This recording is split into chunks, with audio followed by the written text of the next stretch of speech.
চলে এসেছি নতুন একটা ভিডিও নিয়ে। আজ তোমাদের সঙ্গে শেয়ার করব লাউয়ের কোপ্তা কারি। লাউটাকে আমি গ্রেট করে জল ঝরিয়ে রেখেছিলাম। এর মধ্যে দিয়ে দিচ্ছি পরিমাণ মতন লবণ, হলুদ, লঙ্কার গুঁড়ো, খাবার সোডা, 1 চামচ গরম মশলা আর কিছুটা আদা আর জিরে বাটা। এর মধ্যে দিয়ে দিলাম পরিমাণ মতো বেসন। এবার এটাকে আমি ভালোভাবে মাখিয়ে নেব। মাখানোর পর ঠিক আমি এরকম শেপের কোপ্তাগুলো গড়ে নিয়েছি। কড়াইতে আমি একটু বেশি করেই তেল দিয়ে দিচ্ছি, কোপ্তাগুলো ডুবো তেলে ভাজবো। একে একে কোপ্তাগুলো দিয়ে আমি লাল লাল করে ভেজে নেব।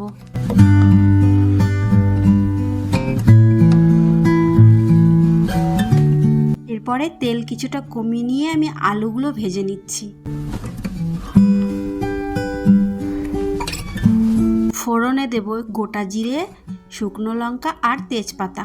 বাটিতে আদা জিরে বাটা নিয়ে এর ভিতরে পরিমাণ মতো হলুদ আর লঙ্কার গুঁড়ো দিয়ে জল দিয়ে গুলিয়ে সেই মশলাটা দিয়ে দেব। আরও দিয়ে দেব পরিমাণ মতো লবণ আর সামান্য চিনি। মশলার কাঁচা গন্ধটা চলে গেলে এর মধ্যে টমেটো কুচি দিয়ে আবারও ভালোভাবে কষিয়ে নেব। রাখা আলুগুলো দিয়ে আবারও একটু কষিয়ে এর ভিতরে দিয়ে দেবো আমি পরিমাণ মতো জল।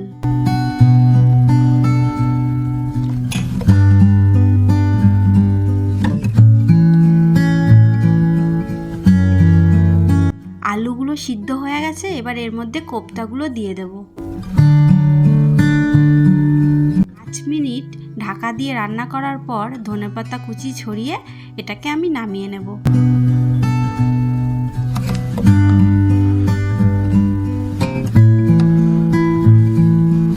নিরামিষের দিনে যখন সবজি খেতে ইচ্ছে হয় না, এরকমভাবে কিন্তু লাউ দিয়ে কোপ্তা বানালেও দারুণ হয়। অবশ্যই বাড়িতে একবার বানিয়ে দেখবে। আর যদি ভিডিওটা ভালো লাগে একটা লাইক করে দেবে। আর কারা কারা এরকম লাউয়ের কোপ্তা কারি খেয়েছো অবশ্যই কমেন্ট করে জানাবে। একটা কোপ্তা আমি ভেঙে দেখাচ্ছি, দেখো কত সুন্দর রসালো হয়েছে। ভিতরটাতেও পুরোটাই কিন্তু ঝোল চলে গেছে, খুব সুন্দরভাবে সিদ্ধ হয়ে গেছে। দারুণ হয়েছিল কিন্তু, অবশ্যই বাড়িতে বানিও।